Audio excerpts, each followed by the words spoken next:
우리가 창세기를 보면 창세기에 어떤 그 창조 프레임이 있다. 그런 말씀을 드렸잖아요. 그래서 우리가 이제 이 창세기를 읽으면서 야, 신기하다, 놀랍다, 뭐 이런 것이 아니라 창세기에서 말씀하고자 하는 주제가 뭔가, 그 한 가지가 뭐라 그랬습니까? 하나님이 말씀하시면 그대로 되니라. 하나님 보시기에 심히 좋았더라. 그래서 이 창세기에 나오는 주요 인물들을 하나님께서 계속해서 설명해 놓은 이유가 있죠. 그들이 뭐예요? 그냥 단순히 이렇게 살았다. 야, 이 태초에 하나님 지으시고 사람들이 이렇게 살았어. 이것을 오늘 우리에게 말씀하시고자 하는 것이 아니라 이거예요.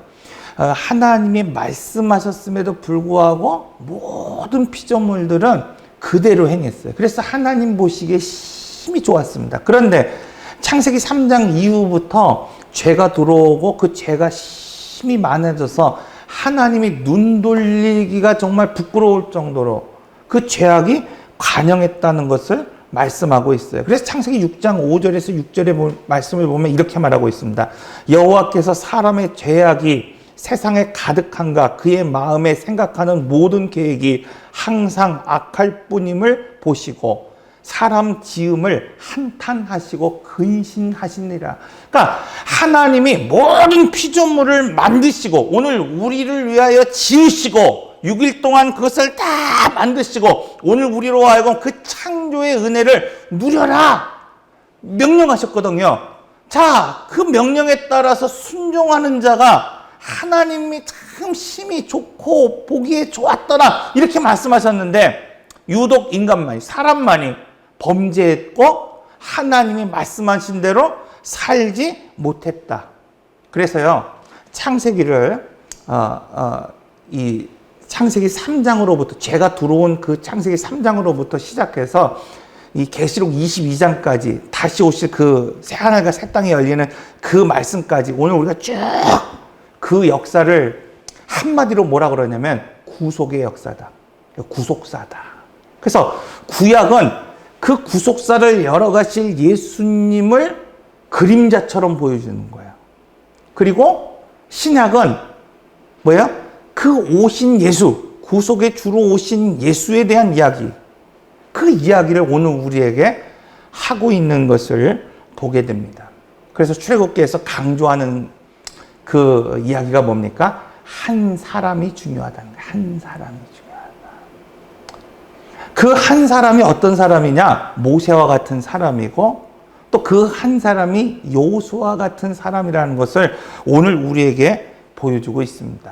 그리고 출애굽기에서는 이제 그 한 사람을 대표적인 한 직분을 통해서 오늘 우리에게 말씀하고 있는 거예요. 그러니까 성막의 구조를 오늘 우리가 설명하면서 뜰에 있는 사람과 성소에 들어가는 사람과 지성소에 들어가는 사람이 각각 다르다는 거죠. 그러니까 60만이라고 하는 사람을 하나님께서 구원해 내셨고 인도해 내셨지만은 뜰에 거하는 사람이 있는가 하면은 그냥 예배자의 삶을 사는 것 같지만 낮이 되면은 그냥 신앙인으로 살아가는 것 같지만 밤이 되면은 신앙도 무너지고 믿음도 무너지고 그냥 느낌과 감정대로 살아가는 사람이 있는가 하면은 그래도 성소 안에 구별된 사람이 있었다는 거예요. 레위인과 같이 제사장과 같이 그 사람들이 말씀을 공급받고 말씀을 먹고 말씀을 나누며 살아가는 사람들이 있었다는 거예요.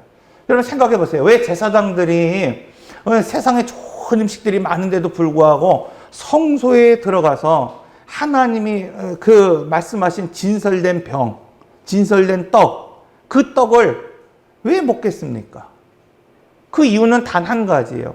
말씀의 조명을 받기 때문에. 그래서 우리가 성막의 구조를 통해서 그 떡이 있는 곳에 뭐가 있다 그랬어요? 그 반대편에 등대가 있고 그 등대에 조명을 받은 것. 그러니까 우리가 제사장이라고 하는 것은, 목사라고 하는 것은, 오늘 우리가 성도라고 하는 것은 뭐 어떤 직분을 받았기 때문에 목사고 성도가 아니라 중요한 게 있어요.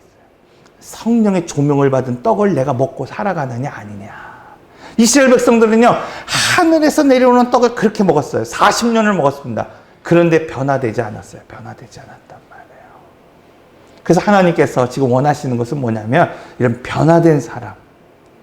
그러니까 뜰에 살던 사람들이 뭐 하는 거예요? 성소로 들어갈 수 있는 사람들. 성소에서 살던 사람들이 더 깊은 교제가 있는 어디로? 지성소로 살아낼 수 있는 사람이 되어야 된다는 거예요.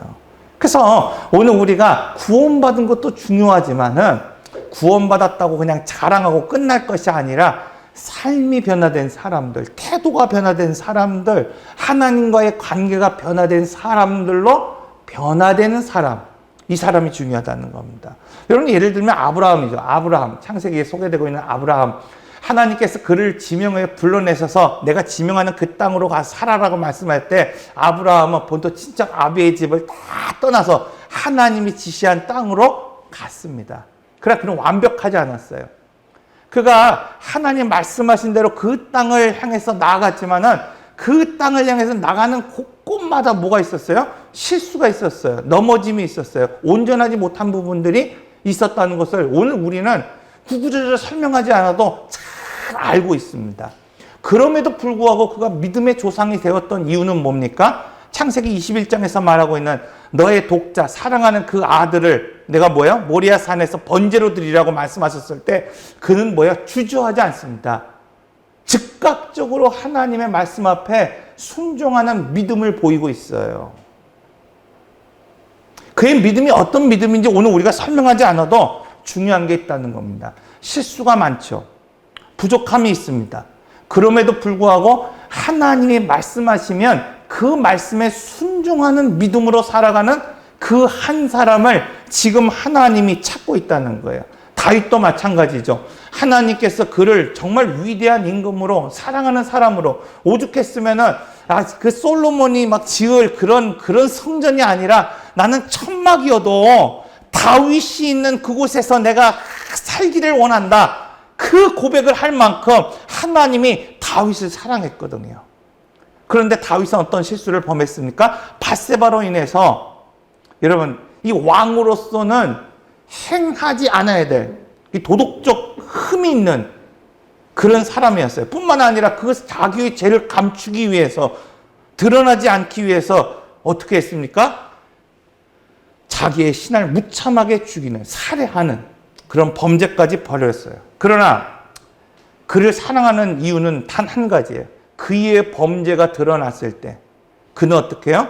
더 이상 숨기지 않고 즉각적으로 하나님 앞에 회개하는 믿음이 있었기 때문이라는 거예요. 여러분 그가 잘했다 못했다 지금 그걸 이야기하려고 하는 것이 아니라 하나님께서 이 다윗이라고 하는 사람을 모델로 세우셔서 오늘 우리에게 딱 보여주신 이유가 거기에 있다는 거예요. 하나님을 사랑하는 자가 누구냐? 전쟁에 능한 자, 싸움에 능한 자가 아니라 즉각적으로 뭐하는 사람이라는 거예요? 회개할 수 있는 사람이라는 것을 오늘 우리에게 말씀하고 있습니다. 여러분 출애굽기에 하나님께서 이스라엘 백성들을 구원해내셨을 때 그냥 대략적으로 남자들만 60만 명이 되었다. 그래서 뭐 가족들과 여자들과 함께 다 포함해서 한 200만 명의 사람이 되었다. 이렇게 말하고 있습니다. 그 대표적인 사람, 그 60만과 비교해서 한 사람, 그 사람이 누굽니까? 모세라고 하는 사람이에요. 60만과 비교해서 세워진 한 사람, 그 사람이 누구냐? 여호수아라고 하는 사람이라는 겁니다. 여러분 그들을 보십시오. 이 60만이 경험했던 모든 고난과 역경과 어려움을 동일하게 모세도 경험하는 거예요. 여호수아도 경험합니다. 갈렙도 경험합니다. 그런데 그들은 똑같이 고백하지 않아요. 여러분 예를 들면 그런 거예요. 오늘 우리가 받아들이는 거, 인풋되는 게 있잖아요. 눈으로 보고 듣고 오늘 우리가 경험하는 것이 인풋됩니다. 그런데 성숙하지 않은 사람들, 훈련되지 않은 사람들, 약속의 눈으로 세상을 바라볼 수 없는 사람들은 내 아웃되는 게 뭐가 되냐면 여지없이 뭐가 되냐면 원망이 되는 거예요. 불평이 되는 거예요. 이것을 보여주고 있는 겁니다. 여러분 하나님이 구원해내셨습니다. 그들이 출애굽기 13장에서 내가 이렇게 살겠습니다. 나는 이제는 양고기를 먹으며 살겠습니다. 공급처를 바꾸며 살겠다는 거예요. 내가 죄 없는 삶을 살겠습니다. 누룩이 없는 것. 내가 이제 그 무교병을 먹고 살겠습니다. 내가 구름기둥과 불기둥을 내가 쫓으며 살겠습니다. 이런 결단을 했지만 결단이 중요한 것이 아니라 훈련되지 않으니까 성숙하지 않으니까 여전히 들어오는 대로 그냥 내뱉어 버리는 거예요. 여러분 오늘 우리 신앙도 마찬가지라는 겁니다. 내가 예수를 믿었고 내가 예수를 알았고 내가 예수를 고백하지만은 내가 지금 느끼는 대로 내가 경험한 대로 아프다는 사람들이 있어요. 난 쓸모없다고. 메뚜기 같다고. 누가 그랬어요? 10명의 정탐꾼이 그랬습니다. 그들은 여러분 그냥 뭐 메뚜기 같은 사람들이 아니에요. 사실은 각 족속에서 가장 뛰어난 사람들, 그 족장이 될 수 있을 만한 사람들, 대표할 수 있는 사람들이 뽑혀서 선발돼서 나간 사람들이라는 거예요. 그 나름대로 대표 선수예요. 대표 선수. 그래도 그 족속 안에, 그 족장, 그 부족 안에서는 뭐예요? 나름대로 믿음도 있고 용기도 있고 싸울 만한 어떤 그런 실력도 있는 사람들이었어요. 그런데 그들은 어떤 것이 훈련되지 않았어요? 약속이 훈련되지 않았어요. 하나님이 약속하신 말씀을 바라볼 수 있는 눈이 열리지 않았어요. 그러니까 뭐예요? 보이는 대로, 느끼는 대로 아프다는 거예요. 우리는 메뚜기 같다는 거예요. 우리는 쓸모없다는 거예요. 그러나 여호수아는 달랐습니다. 그는 똑같이 보았습니다. 견고한 성을 보았고 거대한 그 사람들을 봤어요. 자기와 비교할 수 없을 만큼 그런 강력한 그런 사람들을 보았습니다. 그런데 그의 고백은 달랐어요. 그들은 우리의 밥입니다. 왜 그럴까요, 여러분? 그런 하나님의 약속을 알았기 때문에 그렇습니다. 그게 훈련됐기 때문에 그렇다는 거예요. 여러분, 오늘 우리 일부 예배 때 이제 우리 아이들과 함께 예배를 제가 드렸는데 이 아이들한테 그런 얘기를 했어요. 야, 아버지가 목사여도 아무리 내가 이제 기도를 해도 내가 이제 내 나이가 한 50이 넘어가고 있는데 뭐 세상 말로 이제는 뭐 로또를 맞아갖고 너희들한테 뭐 재산을 뭐 몇십억 그런 물려줄 수 있도록 내가 로또를 맞지 않는 이상은 아마 지금처럼 고만고만하게 아마 살아갈 것 같아. 그러니까 아빠에게 뭐 하라는 거야? 희망을 걸지 말아라. 그런 얘기를 했어요. 그러면서 단 한 가지. 그러나 뭐예요? 너희가 경험하는 그 세상이 너희 주변의 친구들과 똑같이 벽이 쳐진 것 같이 절벽이 쳐진 것 같이 암울하고 막 뭐 정말 힘들고 어려운 환경이 있을지라도 너희들이 하나님의 스피릿, 하나님의 약속, 하나님의 말씀을 가진 사람으로 너희들이 훈련된다고 한다면은 너희들의 고백은 여호수아의 고백이 될 것이다. 너희의 고백은 모세의 고백이 될 것이다. 난 너희들이 이렇게 자라기를 원한다. 그럼 목사의 심정이 이 성도를 바라보는 그 심정이 동일하다는 거예요. 여러분 어떻게 제가 목사로서 여러분들을 위해서 기도해서 뭐 기억도 좀 잘 되고 막 세상에 말한 대로 그냥 막 뭔가 그냥 삐까뻔쩍하게 했으면 얼마나 좋겠습니까? 그러나 그렇지 못할지라도 이스라엘 백성들이 말해서 쓴물을 만나서 기대가 무너졌을지라도 양식이 떨어졌을지라도 자 중요한 게 있다는 거예요. 하나님께서 그럼 왜 그렇게 하셨을까? 그냥 한 번에 들어서 그냥 탁 가나안 땅에 그냥 심어주시고 그냥 복을 주시면 되는데 왜 그렇게 하셨을까? 하나님이 원하시는 것은 하나님을 믿는 그 자리, 인생의 자리, 구름 기둥을 쫓듯이 불 기둥을 쫓듯이 하나님이 인도하신 그 자리에서라도 기대가 무너지고 양식이 떨어지고 원수를 만날지라도 뭐예요?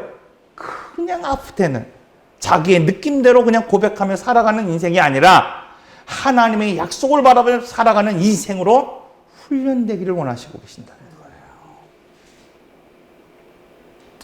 여러분, 이스라엘 백성들은 은혜 받은 사람들입니다. 오늘 우리도 허물과 죄악 가운데 죽었던 오늘 우리를 하나님께서 오늘 우리를 살리셨어요. 가끔 저희 아이들이 그런 얘기를 해요. 아빠, 내가 기도하니까요. 그냥 다 이루어지는 것 같아요. 막 다 이루어지는 것 같아요. 다 이루어지는 것 같아요.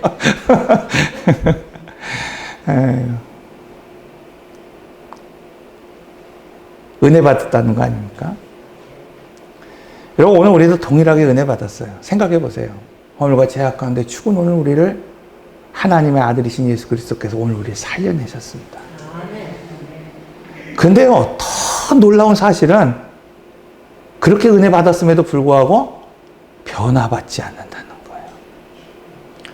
그렇게 은혜 받았음에도 불구하고 40년 동안을 그냥 하늘에서 내려주시는 그 만나를 먹으며 살았음에도 불구하고 하나님의 은혜를 경험하며 살았음에도 불구하고 변화되지 않는 거예요. 들어오는 대로 내뱉는 거예요. 들어오는 대로만. 내 감정대로 고백하는 거예요, 여러분. 이스라엘 1세대들처럼. 사랑하는 성도 여러분, 그래서 은혜 받았다고 하는 것은 신앙의 완성이 아닙니다. 우리의 신앙의 목적지가 아니라는 거예요. 은혜 받았다는 건 뭐냐면 내 삶 속에 기적이 나타났다는 건 뭐냐면 그것은 바로 신앙의 시작이라는 것을 오늘 우리가 알아야 하는 겁니다. 예수님을 만났던 사마리아 여인을 보십시오. 그 인생의 목마름이 있지 않습니까? 오늘 우리도요, 인생의 목마름을 가지고 살아가는 사람들이 있어요. 건강의 목마름이 있습니다. 뭐 병원을 쫓아다녀도 오늘 우리가 그런 목마름이 있어요. 잘 안 돼요. 여러분, 오늘 우리가 경제적 목마름이 있는 성도들이 있습니다. 뭔가 좀 해보려고 했는데 잘 안 될 때가 있단 말이에요. 자, 그런데 이 사마리아의 여인을 기다렸던 분이 누구였습니까? 정오, 그 대학볕에 예수님께서 사마리아, 유대인이 가지 않는 그 땅에 찾아오셨어요. 그리고 그녀를 기다리셨습니다. 그리고 그 여인에게 영원히 목마르지 않는 그 물을 주셨습니다. 여러분, 그때 그녀가 보인 반응이 뭡니까? 물동이를 놓아두고 내가 메시아를 만났다.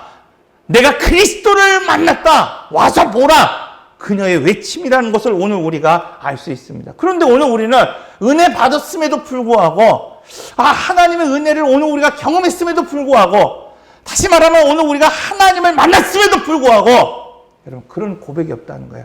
그런 변화가 오늘 우리 삶 가운데에 없다는 것입니다.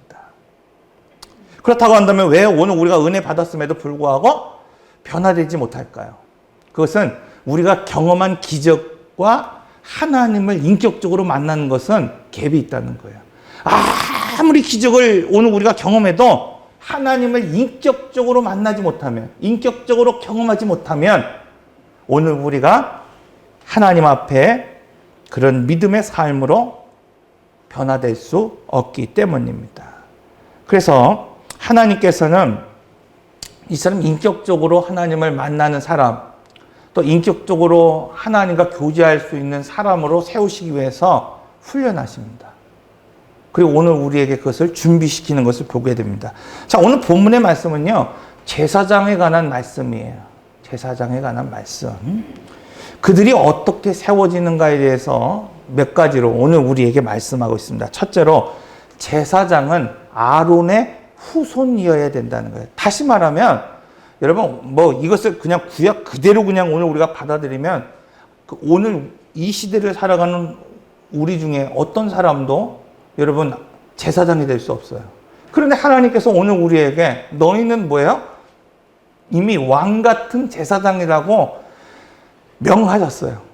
그러니까 예수를 믿는 오늘, 예수를 나의 구주로 고백하는 오늘 우리에게 그가 누구이든지 간에, 그가 유대인이 아니어도 이방인이어도 그가 누구이든지 간에 예수를 주로 고백하며 살아가는 오늘 우리에게 너희는 왕 같은 제사장이라고 이미 명명하셨다는 거예요. 그렇다고 한다면 여러분 오늘 우리가 어떻게 제사장이 될 수 있을까? 아론의 씨가 아닌데. 그래서 이 말씀은요, 이 말씀을 통해 오늘 우리가 알아야 되는 건 뭐냐면 단순히 내 혈통이 아론의 씨인가 양반의 씨인가 내가 이것이 중요한 것이 아니라 내가 뭐예요? 예수의 씨가 있느냐는 거예요. 예수의 씨. 조금 더 쉽게 오늘 우리가 이야기하면은 오늘 우리가 그냥 단순히 목사의 후손이고 자손이고 자녀이고 내가 안수 집사의 자손이고 자녀이고 이게 중요한 것이 아니라 내가 예수를 믿은 후에 유월절을 경험했느냐. 피복음이 있냐는 거예요. 피복음이 있냐는 거예요. 피복음을 가지고 살아갈 수 있는 내 흔적이 있냐는 거예요. 여러분 오늘 우리가 홍해를 건너듯이 광야를 건너듯이 예수를 믿고 그냥 내가 고난의 세월을 살았습니다. 이것을 말하는 것이 아니라 이 홍해가 세례라 그랬잖아요.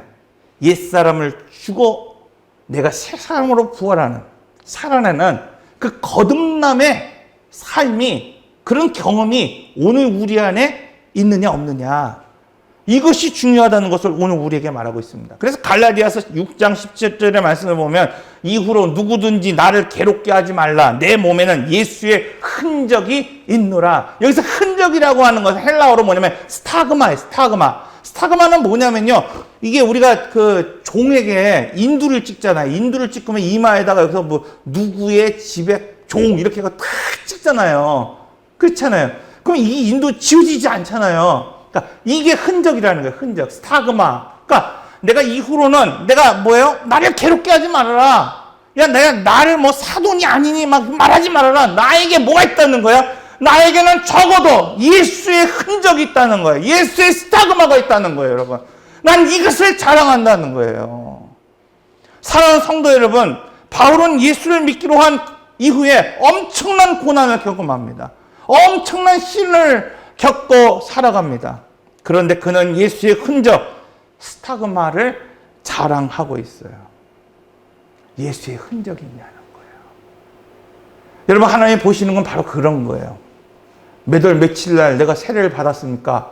하나님께서 오늘 우리에게 그것을 묻는 것이 아니라 너에게 예수의 피가 있느냐는 거예요.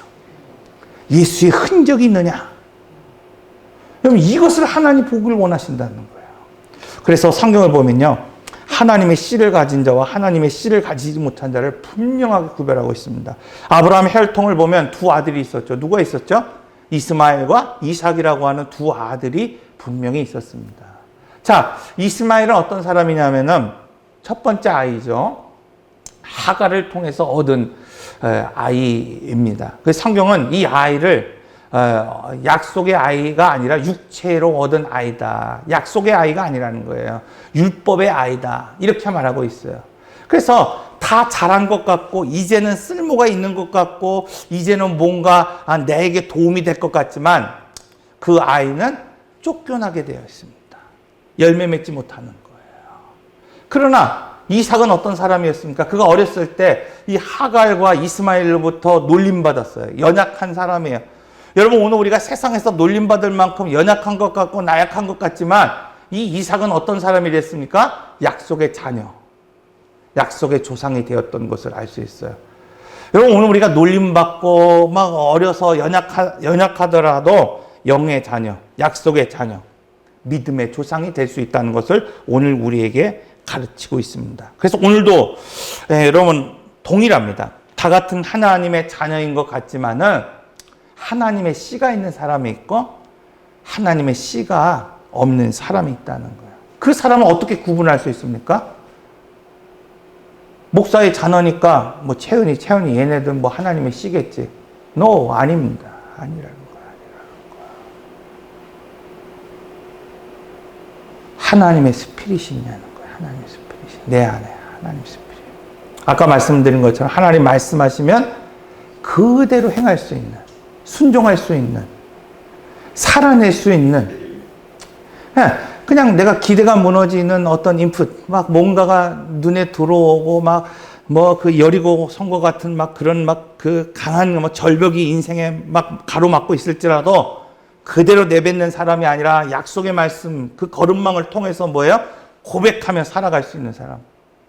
저들은 내 밥입니다. 그건 내가 정복할 수 있습니다. 하나님 분명 내게 약속하셨습니다. 이 믿음을 뭐예요? 이식하며 살아갈 수 있는 사람. 하나님을 어떻게 하고? 여러분, 사랑하고 내 이웃을 존중할 수 있는 그런 믿음을 가지고 살아가는 사람. 그런 태도 가지고 있는 사람. 그것이 뭐예요? 하나님의 스피릿, 하나님의 정신을 살아가고 있는 사람이라는 겁니다. 오늘은 교회를 설립한 설립 감사주일입니다. 여러분, 이 땅에 이 호메실 장로교회라고 하는 컨텐츠, 이게 뭐야? 하드웨어, 이게 컨테이너가 세워진 것도 중요하지만 더 중요한 것은 여기서 살아가고 있는, 지금껏 자라온 오늘 우리가 여러분 그냥 하늘에서 내려오는 만나로 살아가는 존재가 아니라 하나님의 말씀을 가지고 살아갈 수 있는 존재라고 하는 그런 사상, 철학, 그런 믿음을 가지고 살아가는 여러분 모두가 되시길 바랍니다. 자, 그러기 위해서는 여러분 이렇게 오늘 우리가 대물림되고 이렇게 위임받기 위해서 훈련받아야 된다는 거예요. 민수기 8장 24절. 레위인은 이같이 할지니 곧 25세 이상으로는 회막에 들어가 복무하고 봉사할 것이며. 성경을 보니까 레위인, 저게 하나님 앞에 봉사하는 사람들이죠. 그런 사람들은 25세가 되면 5년 동안 뭐 하라는 거예요? 인턴 하라는 거예요. 훈련을 받고 그리고 난 이후에 여러분 쓰임을 받을 수 있다. 제사장도 마찬가지입니다, 여러분. 오늘 아론은 위임식을 하지만 그냥 아론의 씨이기 때문에, 아론의 자녀이기 때문에 그냥 위임하는 것이 아니라 이런 과정이 있다는 거예요. 훈련받아야 됩니다. 이것을 한마디로 표현하면 뭐냐면 성숙해야 된다는 거예요. 그러니까 제사장이 되기 위한 성숙의 과정이 필요하다는 것을 오늘 우리에게 말씀하고 있어요.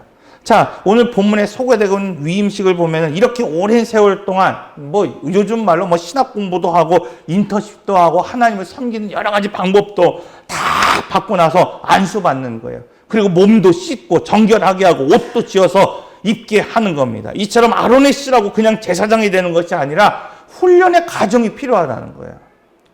그가 성숙한 사람이라고 하는 것을 입증할 수 있는 과정이 반드시 필요하다는 것을 우리에게 말씀하고 있어요. 예를 들면 성경에 이제 두 가지의 모델의 교회가 있습니다.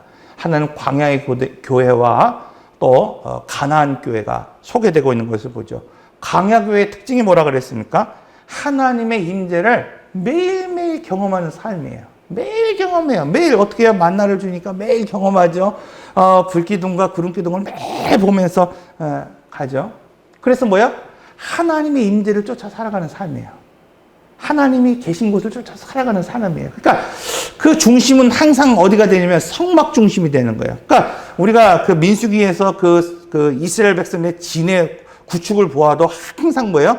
하나님의 진. 여긴 중심이 되거든요. 그러니까 모든 사람이 볼 수 있는 곳에 그 진을 구축해야 되고 모든 사람이 이동할 때도 뭐예요? 그 하나님의 진이 우선돼야 되는 거예요. 그러니까 항상 뭐예요? 예배 중심, 항상 뭐가 중심이 되는 거예요? 교회 중심, 항상 성막 중심. 그대로 사는 거예요. 몇 날 며칠이 되어도 그 구름기둥이 멈춰 있으면 어떻게 되는 거야? 거기에 머물러 있는 거예요. 그런 믿음을 가지고 살아가는 거예요. 이게 광야교회의 특징입니다. 그런데 가나안교회의 특징은 좀 달라요.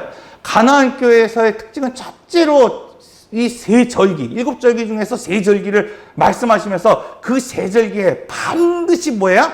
너희는 올라오라 명령하셨거든요. 그러니까 다르게 얘기하면은 그 세 절기를 제외하고는 그들이 어디에 있어야 되느냐?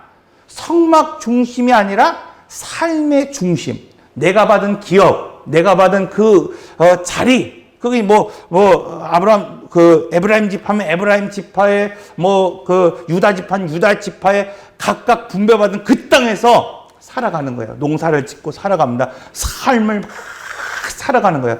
그래서 그들의 삶이 성전으로 모이는 것이 아니라 삶 속에서 그냥 자리 잡고 뿌리 내리고 살아가는 거예요. 그러나 단 세 번. 유월절, 오순절, 그리고 성막절. 이 세 절기만큼은 뭐 하라는 거예요? 너희는 반드시 나에게 나오라는 거예요. 왜 그렇게 하셨을까요?